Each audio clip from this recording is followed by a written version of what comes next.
Welcome back आपका। तो आज हम पढ़ने वाले हैं रिफ्रैक्शन एट स्फेरिकल सरफेस। तो बिना किसी टाइम को वेस्ट करते हुए एक बार फिर से देख लेते हैं। Let's recapitulate. हमने reflection of light, spherical mirrors, mirror formula, refraction of light के बारे में पढ़ लिया था। ऑप्टिकल फाइबर को हम तो बाद में करेंगे। पहले उन इंपॉर्टेंट टॉपिक्स की ओर चलते हैं जो 101% एग्जाम में देखे जाते हैं। तो आपको डायरेक्टली सीबीएसई के क्वेश्चन पेपर में 4 नंबर में ये क्वेश्चन देखने मिल सकता है, जहाँ वो डिराइव करवा देगा एक फार्मूला किसके लिए? Refraction at spherical surfaces. और ये फार्मूला डेरिवेशन के ही मद्देनज़र बोर्ड के लिए इंपॉर्टेंट नहीं है, बल्कि इस डेरिवेशन से जो हमें फार्मूला जो हम डिराइव करेंगे वो फार्मूला हमें लेंस मेकर्स फार्मूला में भी बहुत काम आने वाला है। उसी की मदद से हम लेंस मेकर्स फार्मूला भी डिराइव करेंगे।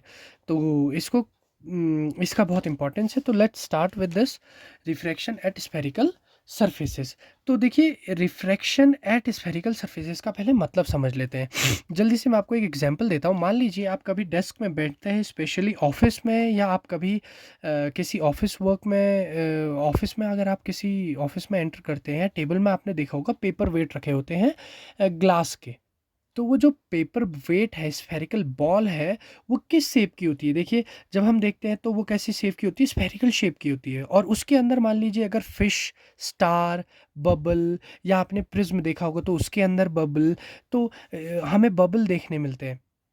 अब मैंने एग्जाम्पल प्रिज्म का हटाकर स्फेरिक पेपर वेट का इसलिए लिया क्योंकि हम रिफ्रैक्शन पढ़ लें स्फेरिकल सरफेसेस में। तो वहाँ देखने क्या मिलता है कि अंदर वाला जो बबल है वो एक्चुअली जिस प्लेस पे है उससे हमें ऊपर देखने मिलता है। क्यों? क्योंकि हमारा कांटेक्ट, जो हम उस बबल को देख रहे हैं, डायरेक्टली कहाँ देख रहे हैं? एक मीडियम से दूसरे मीडियम में देख रहे हैं। यानी कि मैं एयर में हूँ और मैं बबल को कहाँ देख रहा हूँ? ग्लास के अंदर देख रहा हूँ।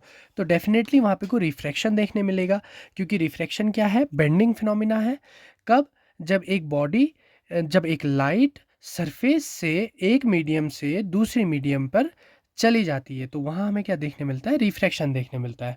तो हेडिंग डाल दी हमने, refraction at spherical surfaces. Let's start the derivation. तो हमें क्या करना है? देखो, स्फेरिकल सरफेस दो तरीके की हो सकती है, या तो कॉन्वेक्स या तो कॉनकेव।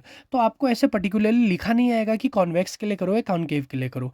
जो डेरिवेशन मैं आपको कराऊंगा उससे आपको दोनों ही आसानी से समझ में आ जाएंगे। लेकिन हम यहाँ पे को किसके लिए करना है? हम यहाँ पे को कॉन्वेक्स स्फेरिकल सरफेस के लिए करेंगे। तो अच्छा सा एक लाइन सरफेस ड्रॉ कर लेते हैं। हमने एक सरफेस ड्रॉ कर लिया है। ये पूरा का पूरा मीडियम हमारा कैसा होगा? हमने बोल दिया इसका रिफ्रैक्टिव इंडेक्स μ2, इसका रिफ्रैक्टिव इंडेक्स μ1। अब ये स्फेरिकल सरफेस हमने ले लिए यहाँ पे को। ये स्फेरिकल सरफेस के लिए अब हम डायरेक्टली एक सीधी एक स्ट्रेट लाइन सेंटर से पास कर देते हैं। ये जो सेंटर से हमने लाइन पास करी है, ये जो स्फेरिकल सरफेस को जिस पॉइंट पे काट रहा है उस पॉइंट को हमने बोल दिया P। और इस कॉन्वेक्स स्फेरिकल सरफेस का जो सेंटर ऑफ कर्वेचर होगा उसको हमने बोल दिया C। और ये किस तरफ बनेगा? जहां को हमारा कर्वेचर बंद हो रहा है, तो इस तरफ को बंद हो रहा है, तो हमने यहाँ पे को सेंटर ऑफ कर्वेचर ले लिया C। ऑब्जेक्ट को किधर रखेंगे? ऑब्जेक्ट को रखेंगे हम म्यू1 मीडियम में। तो म्यू1 मीडियम में मैंने एक पॉइंट साइज ऑब्जेक्ट ले लिया O, और इसको अब मैं क्या कराऊंगा? इंसिडेंट कराऊंगा। ठीक है? ठीक है, तो अब इसको इंसिडेंट कराते हैं। और इसके लिए अगर हमें कुछ वहाँ पे कुछ, जैसे मान लीजिए आप बोर्ड्स में जब ये अपना डेरिवेशन आ जाता है आपको, तो आप ये सारी चीज़ों को वहाँ पे को लिखेंगे भी। क्या लिखेंगे? जैसे मान लीजिए आपने ये सरफेस को नाम दे दिया AB, तो आप क्या करेंगे? से मैं ऐसा करता हूँ, मैं बोल देता हूँ इन चीज़ों को, मैं यहाँ पे कोई लिखता नहीं हूँ। जैसे जो जो चीज़ें मैं बोल रहा हूँ आप उसको प्लीज़ नोट डाउन कर लीजिएगा। से spherical surface AB having refractive index mu2, an object is placed in mu1 medium at point O, at point O। ठीक है, अब इसकी इमेज बनाते हैं। इमेज फॉर्मेशन करते हैं। तो क्या होगा? देखिए, हमने क्या कराया? मैंने इस ऑब्जेक्ट को इंसिडेंट कराया स्फेरिकल सरफेस में। तो जब ये इंसिडेंट हुई तो एक रे चली गई ऐसी, और एक रे को मैंने डायरेक्टली सीधे के सीधे रिफ्लेक्ट करा दिया। तो देखिए, जो सीधी जाएगी ये तो बिल्कुल सेंटर ऑफ कर्वेचर के नॉर्मल है, तो सीधे सीधे सेंटर ऑफ कर्वेचर से पास कर गई। अब दूसरी के लिए अगर हमें नॉर्मल खींचना होगा तो हम कहाँ से? स्फेरिकल सर्फेसिस के लिए हम कहाँ से सेंटर ऑफ कर्वेचर नहीं, कहाँ से हम नॉर्मल खींचते हैं? हम नॉर्मल खींचते हैं सेंटर ऑफ कर्वेचर से। तो इसका भी मैं क्या बना देता हूँ? यहाँ पे को नॉर्मल बना देता हूँ। ये मैंने नॉर्मल ड्रॉ कर दिया इसका। ये क्या है इसका नॉर्मल।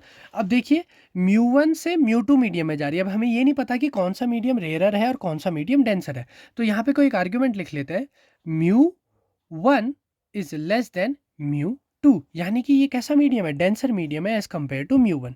तो जब रेयरर से डेंसर मीडियम में कोई लाइट रे ट्रेवल करती है तो वो कहाँ को जाती है, वो टूवर्ड्स द नॉर्मल बेंड करती है। तो इसका रास्ता तो एक्चुअल में ये है, लेकिन ये क्या कर जाएगी, ये कर जाएगी इस पॉइंट से बेंड, और जिस जगह पे कोई ये इंटरसेक्ट करेगी ये हमारा बन जाएगा आई। ये क्या कहलाएगा, आई कहलाएगा। अब हमने फिर से देखिए जैसे हमने करा था कल, क्या करा था, एक परपेंडिकुलर ड्रॉ कर दिया है। इस परपेंडिकुलर को क्या कह दिया मैंने, ये एम पॉइंट पे मान लिए ये एम हो गया और ये क्या हो गया एन। एक आर्ग्यूमेंट लिखते हैं, से एन टेंस टू पी, यानी कि एन क्या है हमारा पी के बराबर है। तो अब देखिए हमें क्या होगा, फिर से हम क्या पढ़ रहे हैं, ज्योमेट्रिकल स्टडी कर रहे हैं ना, रे ऑप्टिक्स पढ़ रहे हैं, यानी कि ज्योमेट्रिकल स्टडी हो रही है। तो यहाँ पे को हमें ट्रिग्नोमेट्री अगेन दोबारा से हेल्प करेगी, और इस बार में हमने क्या करना है, एक्यूट एंगल्स लेने हैं। तो देखिए हमारे पास कौन कौन से ट्राइंगल हो गए, जरा रफ में अलग से देखते हैं। यहाँ पे को एक हमारे पास ट्राइंगल हो गया एम एन ओ, दूसरा ट्राइंगल हो गया एम एन सी, और तीसरा ट्राइंगल हो गया एम एन आई। हमारे पास 3 राइट एंगल ट्राइंगल हो चुके हैं। अब इन तीनों राइट एंगल ट्राइंगल के लिए हम क्या करेंगे, 3 अलग अलग ट्रिग्नोमेट्रिक एक्यूट एंगल्स ले लेंगे। तो तीनों अलग अलग एक्यूट एंगल्स से, एक्यूट एंगल जो ऑब्जेक्ट के कारण बन रहा है उसको मैंने ले लिया अल्फा, जो इमेज के कारण बन रहा है मैंने उसे ले लिया बीटा, जो सेंटर ऑफ कर्वेचर के कारण बन रहा है मैंने उसे ले लिया गामा। Okay, any problem? देखिए जैसे मैंने बोला आप वैसे ही याद करिएगा, ऐसे कोई प्रॉब्लम नहीं है कि आप इसको अल्फा ले रहे तो इसको बीटा नहीं ले सकते, इसको गामा नहीं ले सकते, ले सकते हैं, लेकिन मैं फिर से आपको बोल रहा हूँ, मैं इस सिस्टमेटिक तरीके से आपको सिखा रहा हूँ। तो ऐसे ही इस चीज़ को याद करेंगे ना तो आपको आगे बहुत ज़्यादा ये हेल्प करने वाला है। अच्छा देखिए पॉइंट एम पर जाते हैं, पॉइंट एम पर जाएंगे तो हमें क्या देखने मिलेगा, देखिए ये इंसिडेंट रे है, तो नॉर्मल के साथ जो एंगल बनेगा वो क्या कहलाएगा, इंसिडेंट एंगल कहलाएगा। और ये देखिए ये क्या हुआ, ये नॉर्मल है और ये बेंड कर रही है, तो नॉर्मल के साथ जो बेंड कर रही रे एंगल बनाएगी वो क्या कहलाएगा, रिफ्रैक्टेड एंगल कहलाएगा। तो इसको मैंने बोल दिया एंगल आर, इसको मैंने बोल दिया एंगल आई। ये हो गया मेरा गामा जो सेंटर ऑफ कर्वेचर के साथ है, इमेज के साथ बनने वाला एंगल बीटा कहलाएगा, और ऑब्जेक्ट के साथ बनने वाला एंगल मेरा अल्फा कहलाएगा। अब इतनी चीज़ें समझ में आ गई है, तो इसका सबसे स्टेप 1 जो हमें डेरिवेशन के वक्त ध्यान देना है, सबसे पहले उसको करेंगे। क्या है सबसे पहला स्टेप, सबसे पहला स्टेप है कि आप क्या करेंगे, अप्लाइंग अप्लाइंग स्नेल्स लॉ। ये सबसे पहले क्या करेंगे हम, applying Snell's law. Snell's law कहाँ पे लगाएंगे हम, स्नेल्स लॉ लगाएंगे हम at point M. At point M हम क्या लगाएंगे, स्नेल्स लॉ लगाएंगे। तो स्नेल्स लॉ क्या कहता है, म्यू कहाँ से कहाँ जा रहा है, पहले मीडियम से दूसरे मीडियम में जा रहे हैं, तो रिफ्रैक्टिव इंडेक्स हम दूसरे मीडियम का निकालेंगे पहले के कंपैरिजन में। Mu 2 to 1 is equal to sine i upon sine r, या मैं बोलूँ mu 2 upon mu 1 is equal to sine i upon sine r. Okay, कोई प्रॉब्लम नहीं। अब देखिए क्या कहेंगे, since acute angles since acute angle नहीं, since angles are very very small. जो हमारे एंगल है, जो स्टडी हम कर रहे हैं बहुत छोटे एंगल्स के लिए कर रहे हैं। यानी कि देखिए अगर मान लीजिए मैंने यहाँ पे को पेपर वेट रखा है, तो यहाँ से मेरी जो आई की डिस्टेंस है वो बहुत ज़्यादा है as compare to that bubble, और उस स्पेरिकल बॉडी के शेप के कारण। तो क्या है कि जो कंपेरेबल डिस्टेंस है अगर मैं उसको और दूर से देखूंगा तो क्या होगा, बहुत इन्फाइनाइट डिस्टेंस बन जाएगी, तो एंगल क्या हो जाएंगे, बहुत छोटे हो जाएंगे। तो हमने वही आर्ग्यूमेंट लिया, एंगल्स आर वेरी वेरी, हमारे एंगल्स क्या होंगे, very very small, therefore sine theta tends to theta. अब इसका मतलब क्या है, देखिए एंगल बहुत छोटे हैं, बहुत छोटे हैं, तो हमने क्या कह दिया, साइन थीटा को थीटा के कंपेरेबल मान लिया। इसका मतलब क्या है, देखो एंगल बहुत छोटे हैं का मतलब क्या है, जीरो के बहुत करीब है, और साइन जीरो की वैल्यू क्या होती है, जीरो ही तो होती है, इसीलिए साइन थीटा को क्या कह दिया मैंने, थीटा कह दिया। अब जीरो नहीं कह सकता क्योंकि कुछ नहीं से कुछ तो होगा ना, जीरो तो हो नहीं सकता, कोई भी चीज़ जीरो तो होती नहीं है। जीरो क्या है हमारे लिए, एक मेज़र है जिसको हम कंपैरिजन कर सकते हैं किसी भी छोटी बॉडी के साथ। लेकिन वो बॉडी, कोई भी चीज़ खत्म तो नहीं हो जाती ना, कभी ऐसा तो नहीं बोला जाता कि कोई भी चीज़ एग्जिस्ट ही नहीं करती है, नहीं, एग्जिस्ट करती है, लेकिन नहीं करना क्या है, उसका एक कंपैरिजन है हमारे लिए। तो यही चीज़ है, साइन थीटा क्या है हमारा, थीटा हो गया। साइन थीटा थीटा है, कहने का मतलब क्या है कि साइन की बहुत छोटी वैल्यू के लिए, बहुत ज़्यादा छोटी वैल्यू के लिए हमें वही वैल्यू मिलनी है, यानी कि साइन जीरो अगर है तो हमें जीरो ही मिलना है। तो वही कंपैरिजन हमने यहाँ पे को लिया। इसको क्या कहेंगे, इसका मतलब क्या हो जाएगा, mu two r, mu two या r into mu two is equal to i into mu one. ठीक है, अब हमारा सबसे पहला टास्क क्या है, आई और आर निकालना। ओके, इसको इक्वेशन मैंने वन मान लिया, ये चीज़ को मैंने इक्वेशन वन मान लिया। अब मेरा सबसे पहला टास्क क्या है, आई और आर निकालना। तो आई और आर कैसे निकलेगा ज़रा देखते हैं। आई और आर निकालने के लिए हमें क्या करना पड़ेगा, हम क्या करेंगे, सबसे पहले हम लेते हैं ट्राइंगल, टेकिंग ट्राइंगल। कौन सा ट्राइंगल लेते हैं, देखिए। अब देखिए ट्राइंगल कौन सा लेंगे, यहाँ पे ज़रा देखते हैं। ट्राइंगल हम लेंगे एम ओ सी, एम ओ सी। अब देखो मैं यहाँ पे को रफ में बना भी देता हूँ इस ट्राइंगल को, ये कुछ ऐसा दिख रहा है, देखिए ये है एम, ये है ओ, ये है सी। एम क्या है, ये एंगल आई है आपका, ये एंगल अल्फा है, और ये एंगल आपका गामा है। अब देखिए ये लेने का क्या मतलब है, यहाँ पे को ट्राइंगल एम ओ सी, ये ट्रायंगल लेने का क्या है, देखिए एक हमारे पास प्रॉपर्टी होती है, क्या होती है प्रॉपर्टी, प्रॉपर्टी कहलाती है sum of interior opposite angle of a triangle is equal to exterior angle of that triangle. तो देखिए यहाँ एक्सटीरियर एंगल क्या है, आई है, अपोजिट इंटीरियर एंगल्स क्या है, अल्फा और गामा है। तो इन दोनों का सम किसके बराबर होगा, आई के बराबर होगा। तो आई इज इक्वल टू क्या कहलाएगा, अल्फा प्लस गामा। ये इक्वेशन ए बोल देते हैं। मैंने क्या बोला, अभी हमें आई और आर चाहिए। अब ऐसे ही टेकिंग ट्रायंगल, अब देखिए अब दूसरा ट्रायंगल कौन सा ले सकते हैं हम, दूसरा ट्रायंगल जो हम लेंगे, मैं आपको दिखा दूं एक बार डायग्राम में। दूसरा ट्रायंगल हम क्या ले सकते हैं, देखो एम आई सी। क्यों, क्योंकि हमें आर चाहिए, तो आर इसी ट्रायंगल में आ रहा है ना, एम आई सी। तो एम आई सी ले लेते हैं। मैं इसको यहाँ पे को रफ में बना दूं, कैसे, ये और ये ऐसा कुछ है, और यहाँ से एक लाइन आगे बाहर भी गई हुई है। ये क्या कहलाएगा, आर, ये क्या कहलाएगा, गामा, ये कहलाएगा आपका बीटा। ये क्या है, एम आई सी। अब देखो यहाँ पे भी वही प्रॉपर्टी लगाते हैं, sum of opposite interior angles of a triangle is equal to the exterior angle, यानी कि r plus beta is equal to gamma. या फिर मैं बोलूँ, प्लीज आर और गामा में जरा फर्क देखिएगा, R is equal to gamma minus beta. ये इक्वेशन बी हो गया। Substituting equation A and B in one, we get, हमें क्या मिलेगा, जरा देखते हैं। आर रखने में क्या मिलेगा, म्यू टू मल्टीप्लाई होगा गामा माइनस बीटा से, इज इक्वल टू आई रखने में क्या होगा, म्यू वन मल्टीप्लाई होगा अल्फा प्लस गामा से। नाउ ये इक्वेशन हमारी क्या कहलाएगी, सेकंड, इसको हम कह देते हैं इक्वेशन सेकंड। यस, ये इक्वेशन क्या कहलाई मेरी, ये इक्वेशन कहलाई इक्वेशन सेकंड कहलाई। अब क्या है, अब हमारे लिए मेन टास्क क्या बचा, अब हम क्या करेंगे, गामा अल्फा और बीटा निकालेंगे। अब देखिए गामा अल्फा बीटा निकालने के लिए हम हेल्प लेंगे हमारे ट्रिग्नोमेट्रिक रेशियोज की, जो कि हमें राइट एंगल ट्राइंगल की हेल्प से मिलेगा, जिसके लिए मैंने n टेंस टू p की अजम्पशन ली है इधर पे को।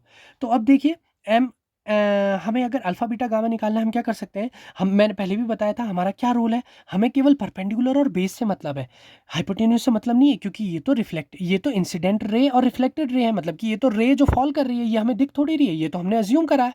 लेकिन जो चीज़ हमें विजिबल वो क्या है, कि किस हाइट पे हम इंसिडेंट करवा रहे हैं और कितनी डिस्टेंस पे वो चीज़ है, तो वही चीज़ लेंगे। अब क्या करते हैं, अगर हमें बेस और परपेंडिकुलर ही लेना है, तो हमें क्या करना पड़ेगा, हमें tan का इस्तेमाल करना पड़ेगा। तो ठीक है, tan का इस्तेमाल करते हैं। अब देखिए tan का इस्तेमाल करते हैं, तो सबसे पहले कौन सा ट्राइंगल लेंगे, टेकिंग ट्राइंगल, एक साथ यहीं पर ही ले लेते हैं फटाफट। ट्राइंगल लेंगे आप, एक लेंगे एम एन ओ, दूसरा ट्राइंगल कौन सा लेंगे हम, दूसरा हम लेंगे एम एन सी, और तीसरा ट्राइंगल हम ले लेंगे एम एन आई। मैं आपको दिखा भी देता हूँ, देखिए कौन सा लेंगे, सबसे पहला ट्राइंगल एम एन ओ, दूसरा लेंगे एम एन सी, तीसरा लेंगे एम एन आई। ओके, देखो सारे ट्रिग्नोमेट्रिक रेशियोज आ गए ना, एम एन सी वाले में गामा आ गया, एम एन आई वाले में बीटा आ गया, और एम एन ओ वाले में अल्फा आ गया। और हमें क्या निकालना है, टेन अल्फा। तो निकालते हैं टेन अल्फा। टेन अल्फा किसके बराबर हो जाएगा, M N upon O P. Tan beta, नहीं, एमएनसी हमें टेन गामा देगा, तो टेन गामा किसके बराबर हो जाएगा, देखो टेन गामा बराबर हो जाएगा M N upon P C. और टेन बीटा किसके बराबर हो जाएगा, टेन बीटा हो जाएगा M N upon P I, M N upon P I. अब देखिए ओपी क्या है, ओपी हमारा क्या है, ऑब्जेक्ट डिस्टेंस, ओपी क्या है हमारा? Object distance. पीसी हमारा क्या है? Radius of curvature. Radius of curvature. और पीआई क्या है हमारा? पीआई है हमारा इमेज डिस्टेंस। Image distance. अब देखिए ये सारी चीज़ें जो हैं, अब एक चीज़ यहाँ पे को प्लीज़, एक आर्ग्यूमेंट को आप अच्छे से अपने ब्रेन में रख लीजिए। देखिए चाहे बोर्ड्स दे रहे हैं, कुछ भी कर रहे हैं, आपको कितनी ही जल्दी क्यों ना हो, मैं बिल्कुल फास्ट फास्ट करने की कोशिश कर रहा हूँ, लेकिन ये चीज़ आपके माइंड में रहनी चाहिए। कुछ बेसिक बेसिक चीज़ें उन्हें हम बिल्कुल नहीं भूल सकते, जैसे कि here sine conventions, sine conventions will be used while substituting the values। अब इसका बहुत बड़ा क्वेश्चन बन सकता है, भैया क्यों? क्वेश्चन मार्क अगर पूछ ले कोई, वाई, गिव रीजन, 5 मार्क्स कह दिया किसी ने, ठीक है, तो इसका एग्जाम्पल क्या, इसका इसका रीजन क्या देंगे हम? इसका रीजन बेटा देखिए क्या है, यहाँ जो हमने कंडीशन लिए, देखो ये कॉन्वेक्स सरफेस के लिए लिए, लेकिन भैया अगर मान लीजिए कॉनकेव होगी तो क्या करेंगे? फिर तो हमारा ये फॉर्मूला ही गलत हो जाएगा। तो हमने क्या करा, हमने बोला हम साइन कन्वेंशंस रख देते हैं, जब हमारे पास सिचुएशन आएगी हम उसके अकॉर्डिंग उस समय पर वो वैल्यूज को रख देंगे। तो इससे हमारे एक चीज से हमने एक चीज सीखने के साथ साथ हमने क्या कर दिया, दूसरे का भी एक तोड़ निकाल दिया। क्या निकाल दिया? कि हम फॉर्मूला एक ही याद करेंगे, जैसी सिचुएशन होगी उसके अकॉर्डिंग हम वैल्यूज रख देंगे। इसलिए हम क्या करते हैं, यहाँ पे को साइन कन्वेंशन इस्तेमाल कर लेते हैं। आई बात समझ में? तो अब इनकी वैल्यूज साइन कन्वेंशन के साथ रखेंगे। अब उससे पहले एक चीज और कर लेते हैं, यहाँ पे क्या कहेंगे, अगेन राइटिंग, फिर से एक आर्ग्यूमेंट लिखा जाएगा। यस, क्या लिखा जाएगा? सिंस एंगल्स, बहुत बार लिख चुका हूं मैं, दूसरी बार लिख रहा हूं, एंगल्स आर, और ये तो भाई यहाँ की ना एक पंच लाइन हो जाएगी, हर जगह हमने एक ही आर्ग्यूमेंट दे रही है, angles are very small, very very small, therefore tan theta tends to theta. इसका मतलब क्या होगा? This implies that tan alpha alpha कहलाएगा, tan बीटा बीटा कहलाएगा, tan गामा गामा कहलाएगा। अब देखिए एक तीर से दो निशाने हो गए, हमने अल्फा बीटा गामा की वैल्यू भी निकाल ली, tan का इस्तेमाल भी कर लिया, और हमें रखने की जरूरत भी नहीं। अब सीधे हम अल्फा बीटा गामा की वैल्यू यहाँ सब्सटीट्यूट करेंगे। तो अब हम आगे नेक्स्ट पेज में सीधे वैल्यूज को इक्वेशन 2 में सब्सटीट्यूट करेंगे। तो चलिए अब अल्फा की वैल्यू क्या हो जाएगी, देखिए हमारी अल्फा की वैल्यू क्या हो जाएगी, mn अपॉन माइनस यू। होगी नहीं होगी? देखिए क्यों, क्योंकि u क्या है, ऑब्जेक्ट कहाँ हमारा, यहाँ देखिए किस तरफ रखा है, मैंने क्या बोला था, u की वैल्यू इज ऑलवेज नेगेटिव, हमेशा नेगेटिव ली जाती है। और ये देखिए कॉन्वेक्स में c भी पॉजिटिव होगा और v भी पॉजिटिव होगा, c और v की वैल्यू पॉजिटिव हो जाएगी। तो गामा क्या बता रहा है हमें? गामा बता रहा है हमें रेडियस ऑफ कर्वेचर के बारे में, यानी कि mn अपॉन आर। और हमें बीटा क्या बता रहा है? इमेज के बारे में, यानी कि mn अपॉन आई। ओके, कोई प्रॉब्लम नहीं है। अब ये अल्फा बीटा गामा की वैल्यूज को कहाँ रखेंगे? Substituting these values in equation second में हम सब्सटीट्यूट कर देंगे, यानी कि कौन सी इक्वेशन सेकेंड? ये वाली है। यानी कि क्या आएगा, mu two gamma minus mu two beta is equal to mu alpha plus mu gamma. ठीक है, म्यू1 गामा, कोई प्रॉब्लम नहीं ना? अब हम क्या करते हैं, मैंने ये क्यों लिखा है ऐसा, अब ऐसा करते हैं ना, ये गामा गामा एक साथ ले लेते हैं। तो क्या आएगा देखिए जरा, म्यू2 माइनस म्यू1, बाहर से आ गया आपका gamma, is equal to mu alpha plus mu beta. Okay, तो म्यू2 माइनस म्यू1 को ऐसे ही रहने दीजिए, गामा की जगह क्या लिख दीजिए आप, mn upon r is equal to mu upon alpha, mu into alpha है ना, म्यू1 इंटू अल्फा का मतलब क्या हो जाएगा, म्यू1 अपॉन यू माइनस का into mn plus mu upon v into, हाँ यहाँ आई लिखा है ना मैंने, ये क्या हो जाएगा, v इंटू mn। mn अगर आपका कॉमन आ जाएगा तो इक्वेशन क्या बन जाएगी, देखिए जरा, mu minus mu upon r is equal to mu upon v minus mu upon u. और ये देखिए ये फॉर्मूला किसके लिए आ गया आपका, देखिए जरा, ये फॉर्मूला किस चीज़ के लिए आ गया आपका? ये फॉर्मूला आपका आ गया यूनानिमस, किसी भी स्फेरिकल सरफेस के साथ अगर रिफ्रैक्शन होता है तो आप इस फॉर्मूले को 100% लगा सकते हैं। अब एक चीज़ ध्यान दीजिएगा कि ये जो फॉर्मूला हमने निकाला है ये कॉन्वेक्स स्फेरिकल सरफेस के लिए निकाला था। अगर हम कॉन्केव स्फेरिकल सरफेस के लिए भी निकालेंगे तो 101% यही आएगा। इसका मेन कारण क्या है? इसका मेन कारण है इस जगह पे को जहां हमने u, v और r की वैल्यू रखी, इधर हमने साइन कन्वेंशंस का इस्तेमाल करा है। और उसका इस्तेमाल करने का कारण ही यही था कि हमने एक ऐसा फंडामेंटल फार्मूला क्रिएट कर लिया है जिसको हम किसी भी सिचुएशन पे स्फेरिकल सरफेस के लिए लगा सकते हैं, जैसी जैसी उसकी कंडीशंस रहेंगी उसके अकॉर्डिंग। तो जब हम फॉर्मूले में लगाएंगे तो हम वहां पे भी पर्टिकुलरली क्या करेंगे, इनकी वैल्यूज रखेंगे। ये यू है, ये यू है। देखिए सिंबल्स का बहुत इंपॉर्टेंट रोल है, तो प्लीज़ ध्यान दीजिएगा आपका वी, यू और आर कैसे बन रहा है और नीट और टाइडी वर्क करने की कोशिश कीजिएगा।